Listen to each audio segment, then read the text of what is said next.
Hello बच्चों, welcome to my channel दच the learning point.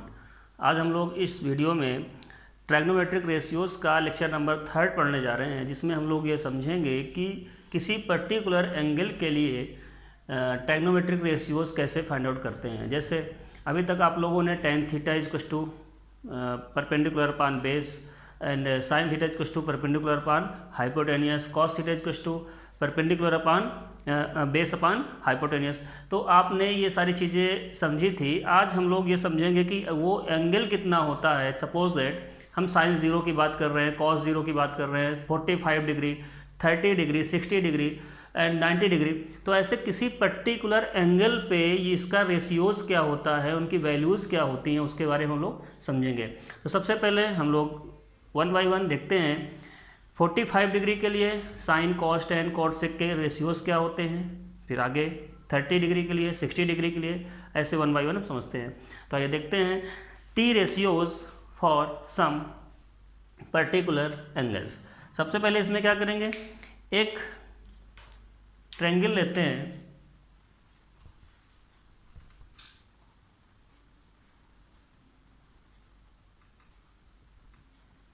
T ratios for theta is equal to 45 degree. आपने table देखा होगा, जिसमें लिखा होगा 0, 30, 45, 60 एंड 90। आपको इसी टेबल को रीड करना है, इसकी वैल्यूज़ को याद रखना है। ये क्वेश्चंस करते समय सारी वैल्यूज़ आपके लिए हेल्पफुल रहेंगी। इसमें यहाँ पे sine theta, cos, tan, cot से कोसेक, ये सब रहता है। तो आपको इस टेबल को कैसे बनाना है, इस टेबल को बनाने से पहले हमें ये सारी वैल्यूज़ कैसे निकलती हैं, कहाँ से आती हैं, इसके बारे में जानकारी होनी चाहिए। तो सबसे पहले हम सीखेंगे trigonometric ratios for theta is equal to 45 degree. अगर 45 डिग्री गिवन है तो उसके लिए ट्रैग्नोमेट्रिक रेशियोज़ क्या होते हैं, वो चीज़ हम समझेंगे। तो आइए देखते हैं। सबसे पहले एक ट्रायंगल लेते हैं। इस ट्रायंगल में ए बी सी, ए बी सी में हमें पता है राइट एंगल ट्रायंगल एक होता है, 90 डिग्री होता है। क्यों? क्योंकि हम लोग ट्रैग्नोमेट्री में जब भी रेशियोज़ की बात करते हैं तो वहाँ पे राइट एंगल ट्रायंगल का यूज़ होता है। राइट एंगल ट्रायंगल का मतलब होता है कि एनी वन ट्रायंगल, कोई भी एक ट्रायंगल कितना होगा, 90 डिग्री होगा। अब हमें tan 45 या cos 45 लेना है, तो हमें यहाँ पे किसी एक एंगल को 45 ले लेना है।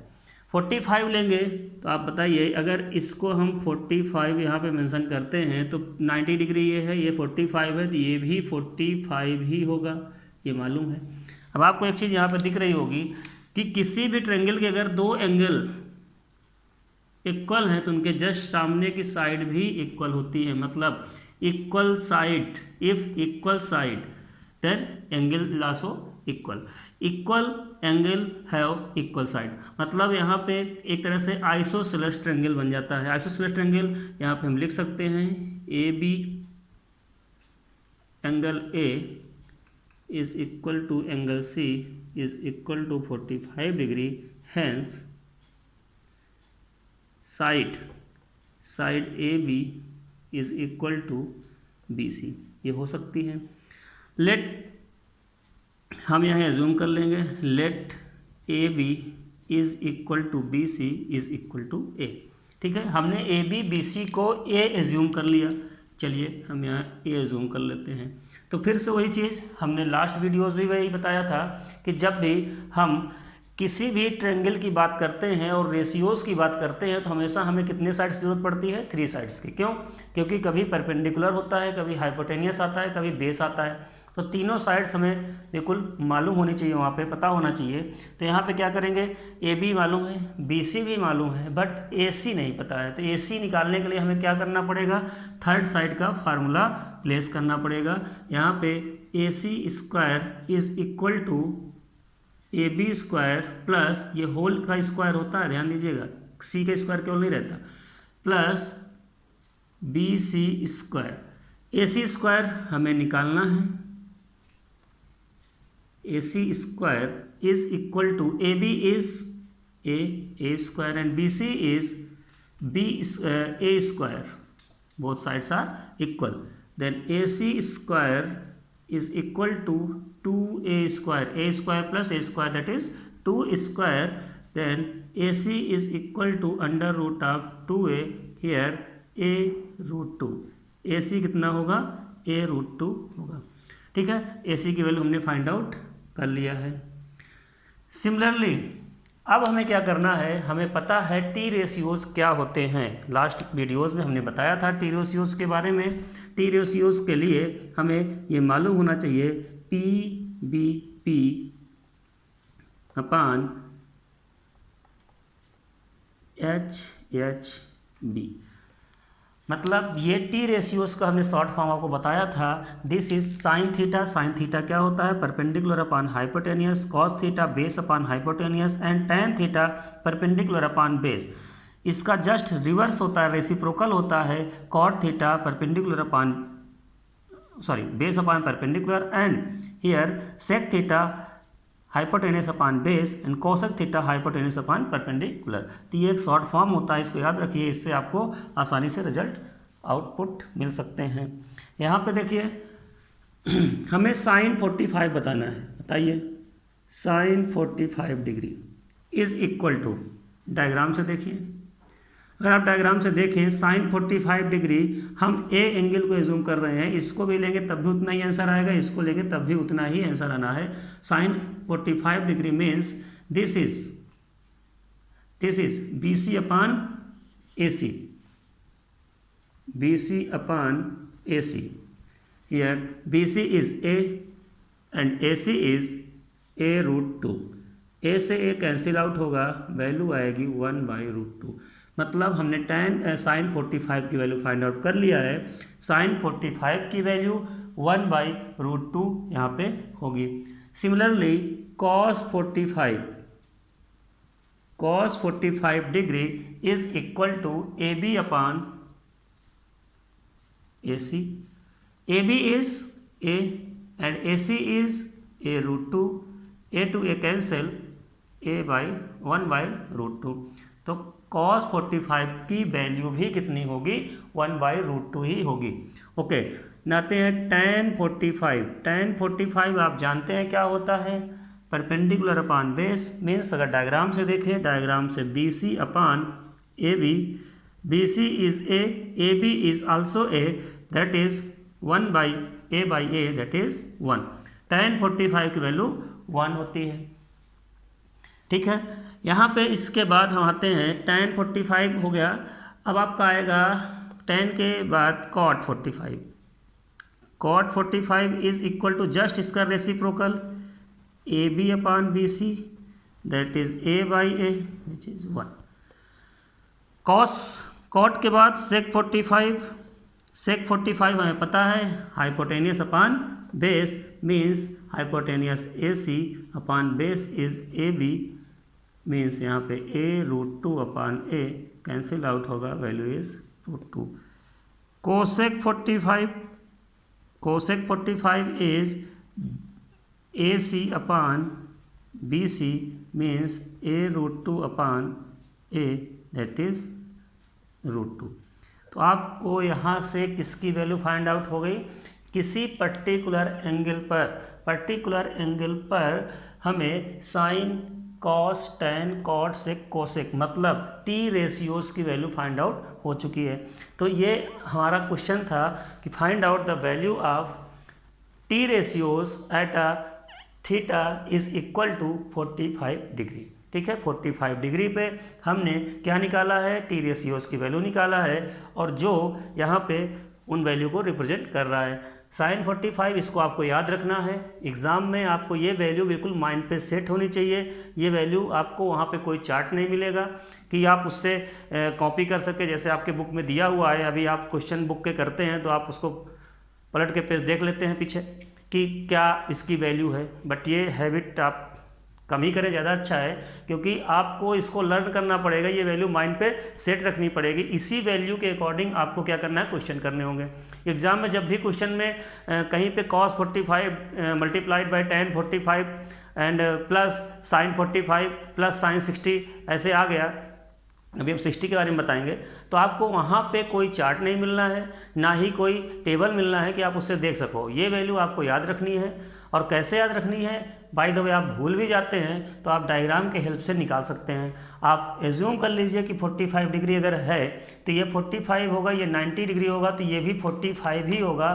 तो here this side is equal to this side, क्यों? क्योंकि आइसोसेलेस ट्रायंगल बनेगा। अगर ये दोनों साइड इक्वल होंगी तो इस साइड को हम निकाल सकते हैं। निकालने के बाद हम sine cos tan cot sec के सारे रेशियोज भी वहाँ पे निकाल सकते हैं विद इन 1 मिनट। ठीक है, आपको अगर ज़रूरत पड़ गई तब, नहीं तो आपको ये तो माइंड पे सेट रहेगा।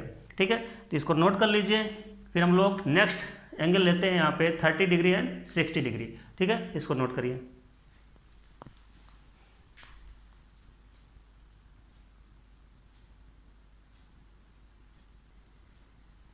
Okay, now T ratios of 60 degree and 30 degree. हमने अभी जस्ट 45 डिग्री के लिए टी रेशियोज निकाल लिया है। ठीक है, अब हमें क्या करना है, 60 डिग्री एंड 30 डिग्री के लिए टी रेशियोज की वैल्यू फाइंड आउट करनी है। सपोज दैट इसमें हम क्या करेंगे, 60 एंड 30 में अगर देखें तो यहाँ पे एक ऐसा हम ट्रायंगल लेंगे जिसमें हमें साइड्स को हम रिप्रेजेंट कर सकें, और ऐसी साइड लेनी है कि जैसे हाफ ना आए। मतलब वहाँ पे हमें अगर साइड की वैल्यू जो हम लेते हैं, जैसे 2a ले लेते हैं, सपोज दैट हम पहले ट्रायंगल लेते हैं, तो इसमें एक हम इक्विलेटरल ट्रायंगल लेंगे। इक्विलेटरल ट्रायंगल का मतलब क्या होता है, जिसकी सारी साइड्स क्या होती हैं, इक्वल होती हैं। इस प्रूवमेंट को करने के लिए हम एक इक्विलेटरल ट्रायंगल लेते हैं। अब इक्विलेटरल ट्रायंगल क्यों लिया गया है, ये भी एक पॉइंट वाली बात है।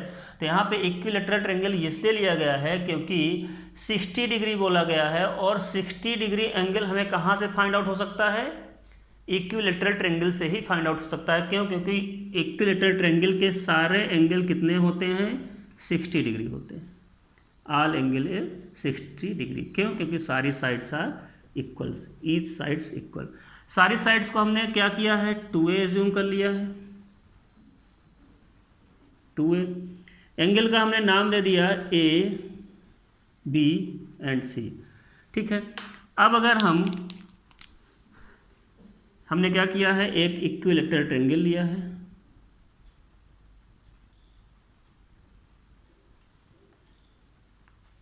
Triangle A B C have sides 2a, जिसकी साइड्स 2 हैं। 2a इसलिए लिया गया है, और कोई इसमें रीज़न नहीं है, हम a भी ले सकते थे। बट जब यहाँ पे अभी हमें पाइथागोरस रूल लगाने के लिए एक राइट एंगल ट्रायंगल बनाना पड़ेगा। हम यहाँ से एक परपेंडिकुलर ड्रा करेंगे, किसी भी एपेक्स से, किसी भी पॉइंट से एक हमने परपेंडिकुलर ड्रा किया, तो उस केस में अगर हम a लेंगे तो इस वैल्यू को हमें a/2 और a/2 लेना पड़ेगा। क्यों? क्योंकि अगर ये 2a कंप्लीट है, जब यहाँ से परपेंडिकुलर ड्रा होगी तो ये a और a बचेगी। पूरी लाइन कितनी थी, 2a थी, पूरी डिस्टेंस 2a थी। अगर हम पहले से ही a लेके रखते तो यहाँ पे a/2 लिखना पड़ता। अब a/2 लिखने के बाद थोड़ा सा कैलकुलेशन जो होता है वो कॉम्प्लिकेटेड होने लगता है सॉल्व करने में, इसलिए हमने यहाँ पे साइड्स को 2a ले लिया है। इसमें आप a भी ले सकते हैं, बट जो कैलकुलेशन होगा थोड़ा सा टफ होने लगेगा, तो इससे आसान है आप 2a ले लीजिए और इसको a ले लीजिए, इसको भी a ले लीजिए और इसको पॉइंट D मान लीजिए। ठीक है, इतना समझ में आया। अब इसके बाद हमें क्या करना है, हमें 60 डिग्री निकालना है। तो आप बताइए, अगर ध्यान से देखें तो यहाँ पे एक ट्रायंगल ड्रा हो रहा है।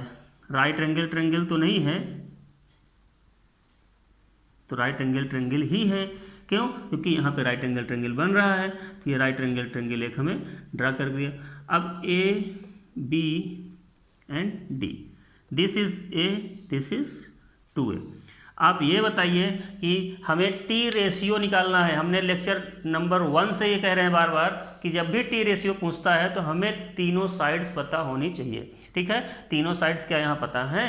नहीं है, एक साइड अभी हमें निकालना बाकी है।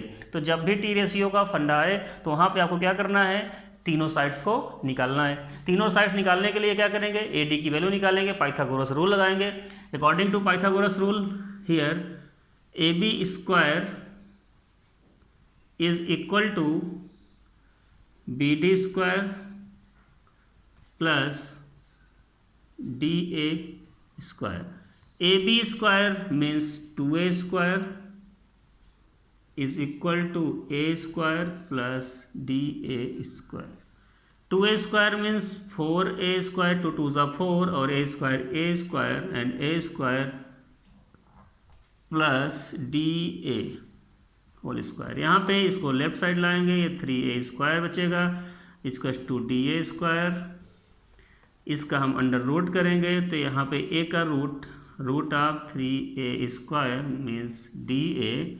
यहाँ पे a√3 वैल्यू फाइंड आउट हो जाएगी, राइट। तो ये किसकी वैल्यू आई है, यहाँ की वैल्यू आई है a√3। अब बताइए, आपको ये तो पहले से मालूम है, ये एंगल कितना होगा 60 डिग्री। ये एंगल परपेंडिकुलर ड्रा करने में ये एंगल हाफ होते हैं, तो ये एंगल कितना होगा 30 डिग्री।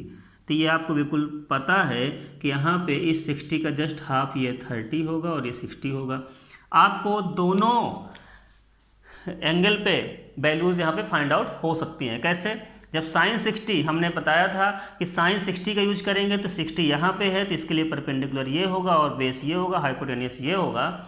जब हम 30 का यूज करेंगे तो 30 के लिए परपेंडिकुलर ये लाइन होगी और मतलब BD होगी और बेस क्या होगा AD होगा और हाइपोटेनियस AB हो जाएगी।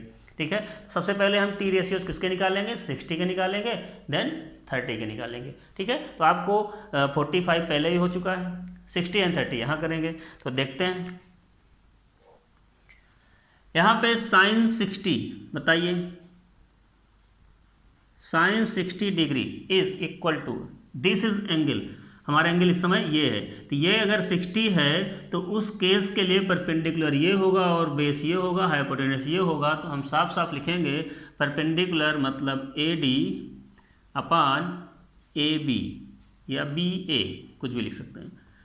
अब यहाँ पे बताइए AD कितना है, a√3 है अपान ये 2a है। a से a कैंसिल आउट हो जाएगा, वैल्यू कितनी आएगी √3/2। आपको मालूम होगा साइन 60 की वैल्यू √3/2 है। आपके सामने बुक में एक टेबल होगी, उससे आप मैच करा लीजिए। ठीक है, तो ऐसे वैल्यू को आपको निकालना है। Similarly cos 60 means 60 angle is this, base upon hypotenuse BD upon AB, that is BD is A upon 2A, here A to A cancel, 1/2। tan 60 degree perpendicular upon base a√3 upon base is A to A cancel √3। ठीक है, अब आप इसको समझ लीजिएगा, यहाँ पे perpendicular upon base कितना होगा AD अपॉन BD होगा। cot 60 इक्वल टू क्या होगा, फार्मूला यहाँ लिखे देने, कन्फ्यूज हो गए। AD upon BD that is a√3 upon A, here answer is √3। cot में क्या होगा BD, cot 60 BD upon AD that is A upon a√3 1/√3। इसके बाद cot के बाद आएगा sec 60 इज इक्वल टू, यहाँ पे sec 60 की बात कर रहे हैं तो sec 60 की बात कर रहे हैं तो AB मतलब क्या होगा हाइपोटेनियस अपॉन बेस। ठीक है, तो यहाँ पे हाइपोटेनियस कितना है AB है अपॉन बेस है BD means 2A/A, answer is 2। सेक के बाद कोसेक, सॉरी ये कॉट था, ओके, यहाँ पे कॉस लिख गया था बाई मिस्टेक। कॉट 60 था, cos 60 degree BD upon AD। यहाँ पे cosec 60 degree is equal to AB upon AD। मतलब कोसेक का क्या होता है हाइपोटेनस अपान बेस परपेंडिकुलर होता है, तो हाइपोटेनस कितना होगा यहाँ पे 2A अपान a√3। तो वैल्यू कितनी आएगी, वैल्यू यहाँ पे कैंसिल आउट हो जाएगा, A to A 2/√3। तो आपको समझ में आई हो आ गया होगा कि कैसे 60 की वैल्यू निकाले हमने। ठीक है, तो टी रेशियोज फॉर या ऑफ 60 डिग्री हमने फाइंड आउट कर लिया। अब हमें क्या फाइंड आउट करना है, 30 डिग्री। पहले आप इसको नोट कर लीजिए, देन हम लोग कंटिन्यू करते हैं।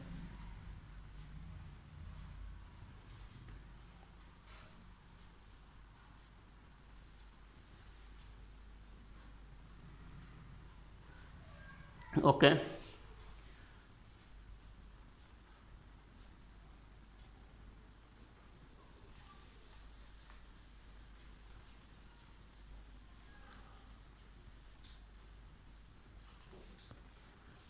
अब अगर यहाँ पे देखें, हमें निकालना है sin 30।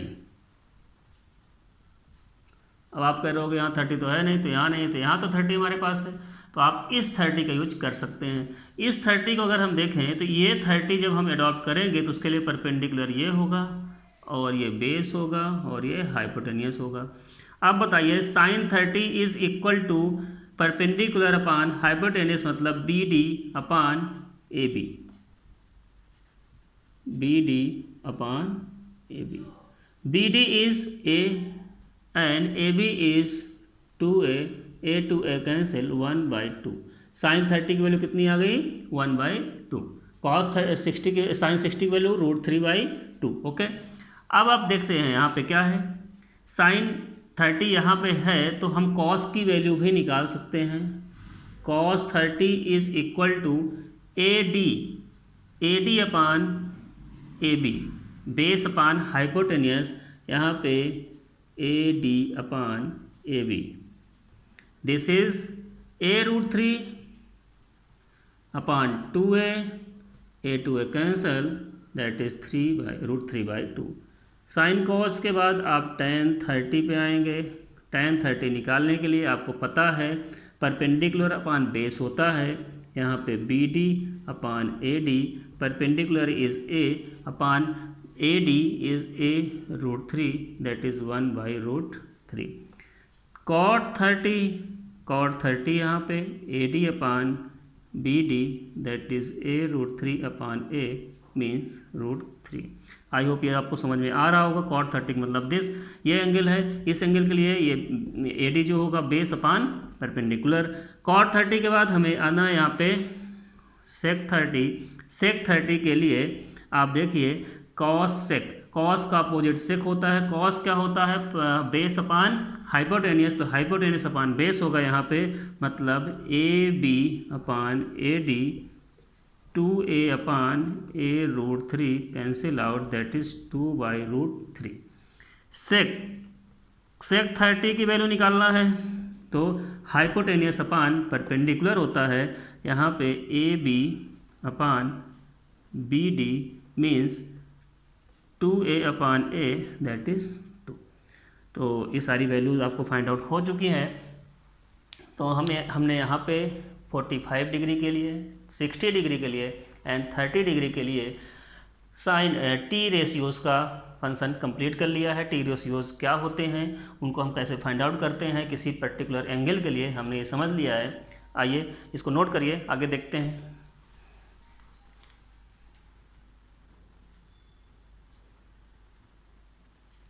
ओके, अब हम लोग निकालेंगे T ratios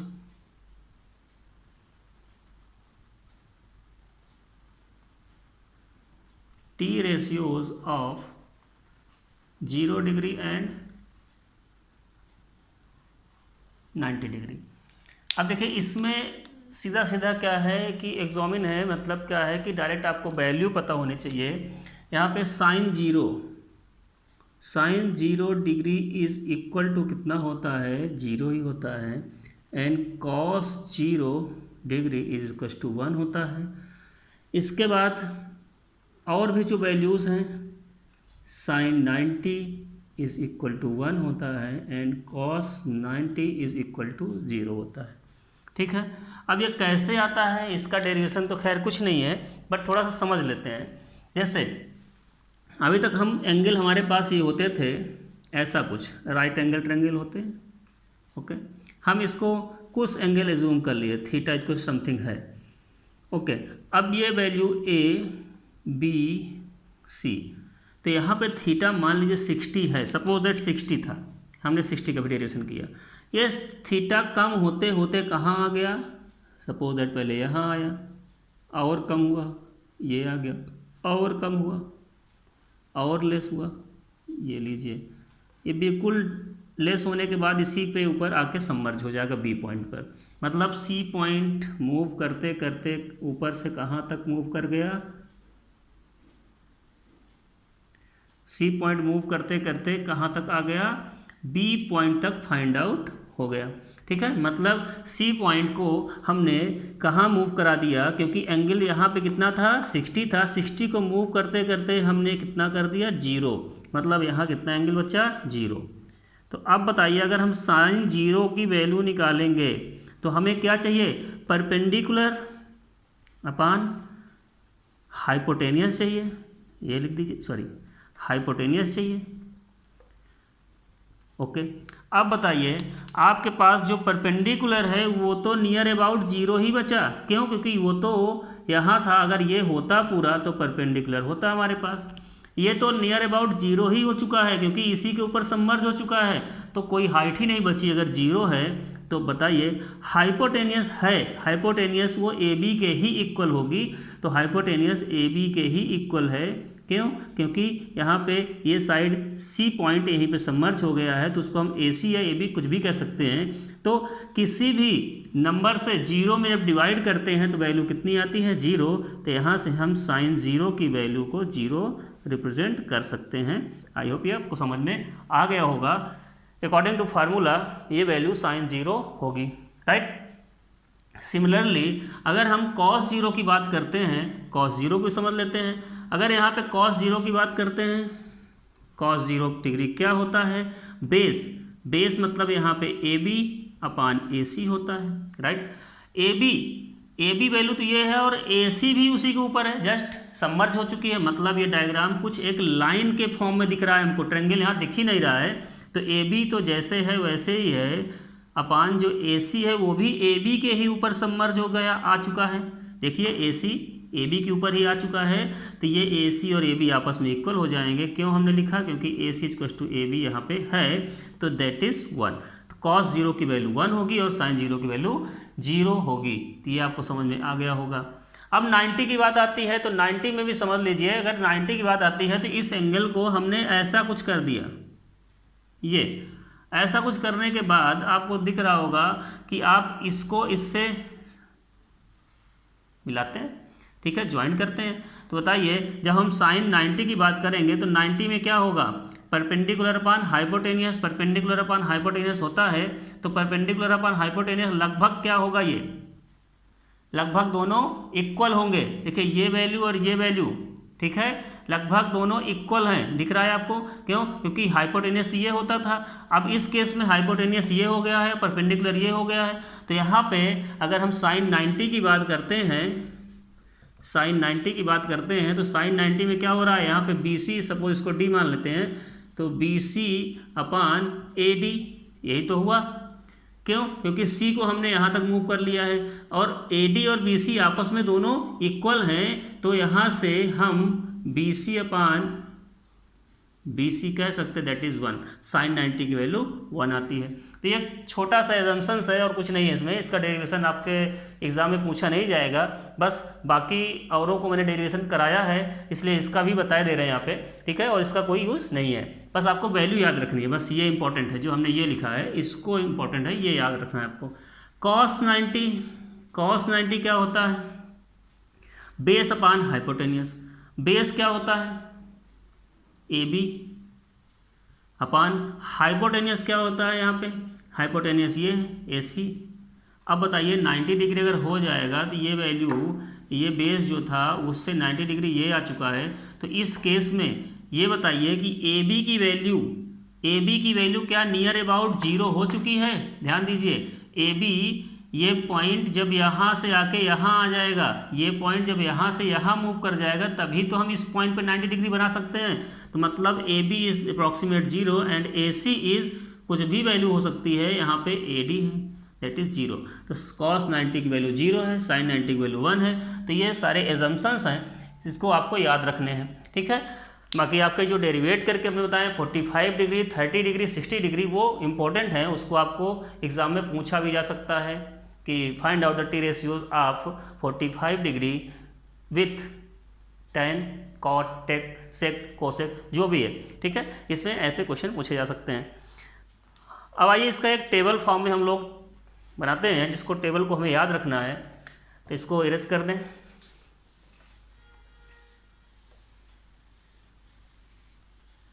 okay, table form क्या है इसका? Suppose that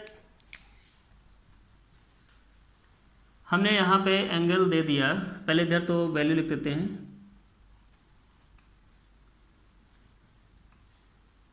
sine cos tan theta, cot theta, sec theta and cosec theta.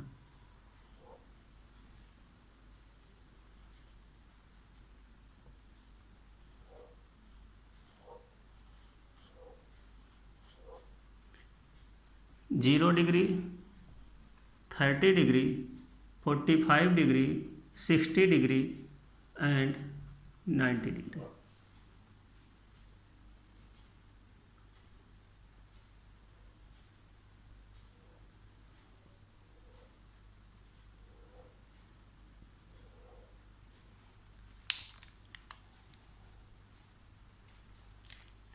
बताइए, हमने अभी वैल्यू जो निकाला, sine 0 is 0, sine 30 1/2, sine 45 1/√2, sine 60 √3/2 and sine 90 is 1।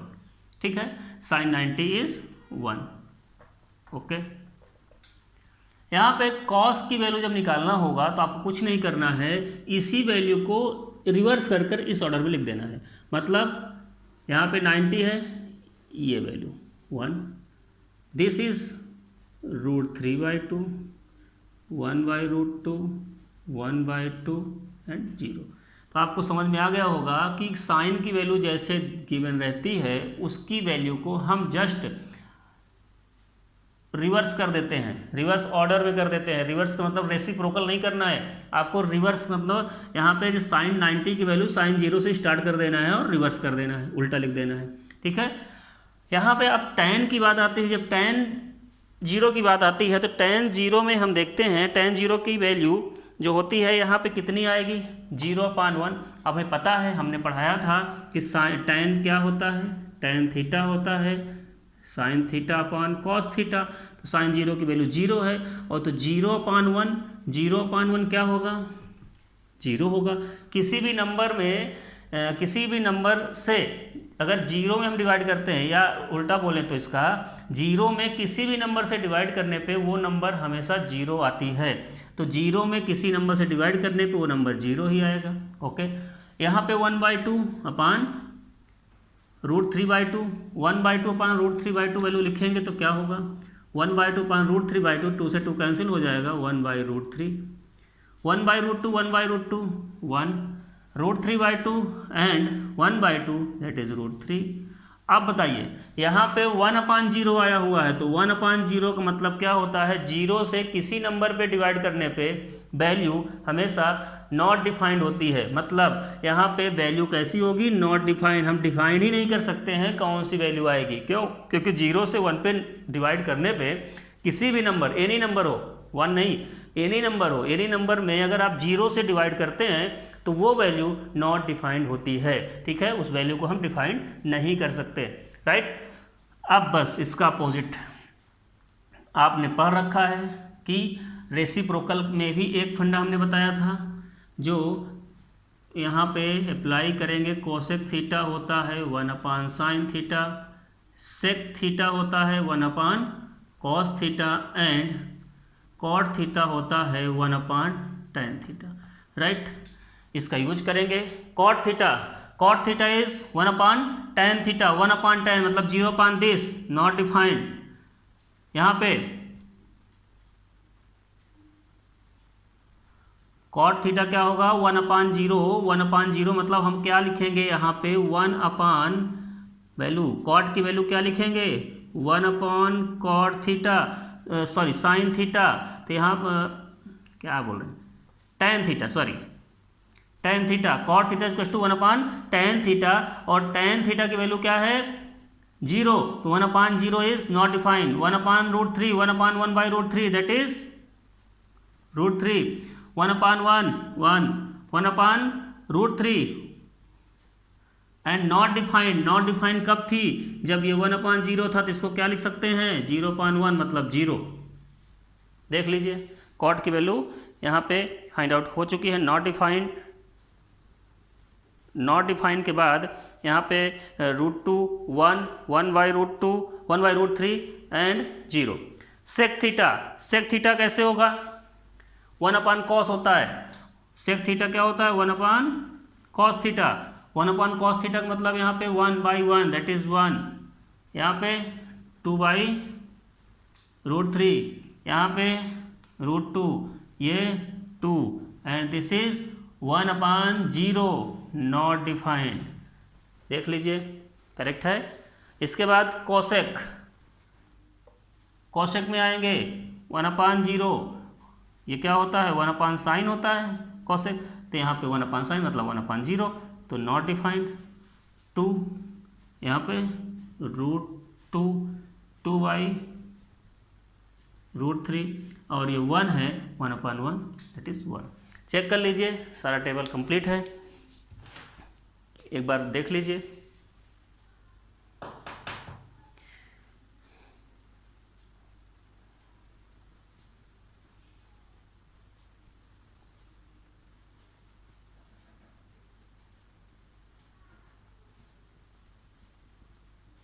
Okay तो आपको एग्ज़ाम में इस टेबल को ट्रिक के तरीके से याद रखना है, यहाँ पे इसको रटना नहीं है, रटेंगे तो आप कंफ्यूज हो जाएंगे।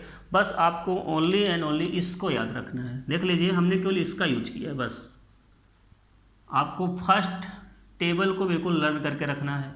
साइन की वैल्यू और सभी के वैल्यूज़ पर, सभी वैल्यूज़ 60 जो डिग्री हैं, sin 0 is 0, sin 30 is 1/2, sin 45 is 1/√2, sin 60 √3/2, sin 90 is 1। In values पर आपको इसको याद रखना है, ठीक है।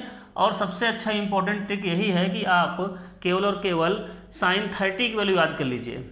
0 और 90 की वैल्यू तो आपको पता ही रहती हैं, क्योंकि sin 0 0, sin 90 1 होता है, sin 30 1/2 होता है, sin 45 1/√2 होता है और sin 60 √3/2 होती है, ठीक है।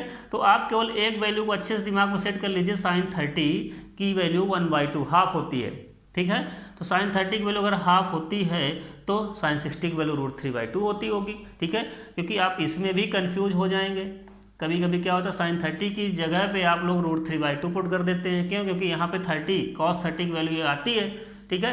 तो आप केवल और केवल sin 30 की वैल्यू माइंड में सेट कर लीजिए, बाकी वैल्यू अपने आप याद हो जाएंगी। sin 30 इज 1/√2 मतलब हाफ होती है, और 0 यहाँ पे ये 0 है, sin 0 0 और sin 90 1 होता है। अच्छा, यहाँ से कुछ ऑब्जेक्टिव क्वेश्चन भी बन सकते हैं, जैसे the value of sin theta increasing by increasing the angle, मतलब sin थीटा की वैल्यू एंगल इंक्रीज होने के साथ साथ इंक्रीज करती है, क्या ट्रू और फॉल्स।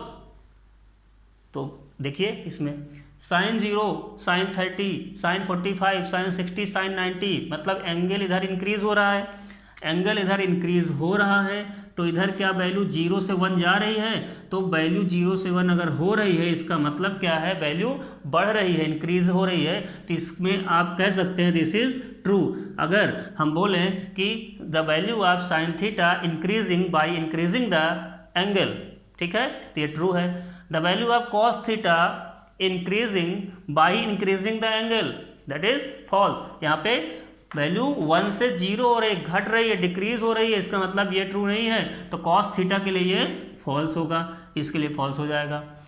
सिमिलरली tan थीटा की वैल्यू हुई, रेंज भी पूछ सकता है, range the value of sin theta lie from this to this, मतलब 0 से 1 लाई करता है या 1 से 0 लाई करता है। तो ऐसे करके इस टेबल से भी क्वेश्चन आपके एग्जाम्पल के उसमें एग्ज़ाम में आ सकते हैं, ठीक है, MCQ वगैरह में ऐसे क्वेश्चन पुटअप होते हैं। तो इस टेबल से क्या क्या क्वेश्चन बन सकते हैं उनको भी आपको याद रखना है।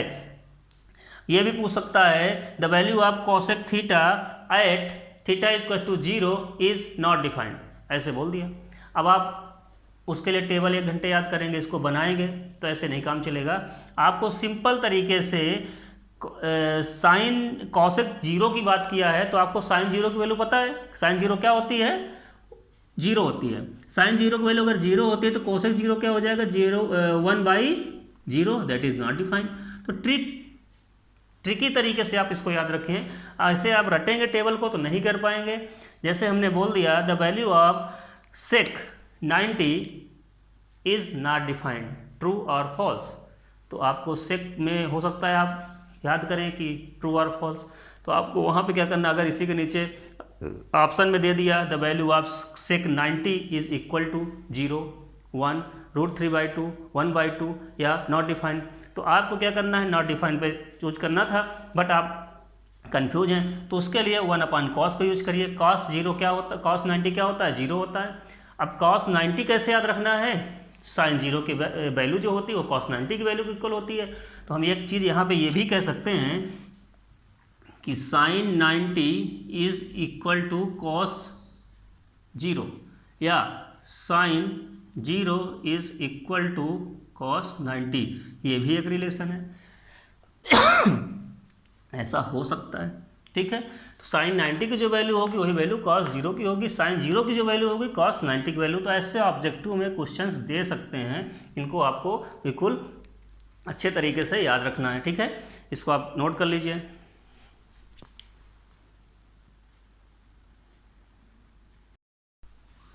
ओके, अब आप लोग इस टेबल को अच्छे से लर्न कर लीजिए, बार बार लिखिए इसको। आप जब तक इसको 2-4 बार लिखेंगे नहीं जब तक ये आपको लर्न नहीं होने वाली है, ठीक है। तो इस टेबल को बार बार लिखिए तो आपको ऑटोमेटिक ये माइंड पे सेट हो जाएगी, ठीक है। इसमें ज़्यादा बड़ा इशू नहीं है। अब नेक्स्ट वीडियो में हम लोग आएंगे इसके बेसिस पे कुछ क्वेश्चन लेकर, क्वेश्चन कैसे आते हैं एग्जाम में, एग्जाम पर्पज़ से कैसे वहाँ पे क्वेश्चन रहेंगे, जैसे प्रूव करना होता है, कभी पे find out the value of this, ऐसे करके क्वेश्चन आते हैं, कभी प्रूव दैट दिस ऐसे करके क्वेश्चन आते हैं, ठीक है। तो क्वेश्चनों को हम लेकर आएंगे, ठीक है। और लेक्चर नंबर 1, 2, 3 आप तीनों लेक्चर अच्छे से एक बार फिर से रिवाइज कर लीजिए। नेक्स्ट वीडियो में हम लोग जो क्वेश्चंस होंगे उनको करेंगे, और इसके बाद इसमें जो भी इंपॉर्टेंट टॉपिक्स हैं जो आपके एग्ज़ाम में आने वाले हैं उसको हम करेंगे। और इसी में एक टॉपिक और है हाइट एंड डिस्टेंस, वो इसके बाद हम लोग करेंगे, ठीक है। तो हाइट एंड डिस्टेंस भी से भी क्वेश्चन काफ़ी आते हैं, जो हर साल कोई ना कोई क्वेश्चन वहाँ से पुटअप होते हैं, ठीक है।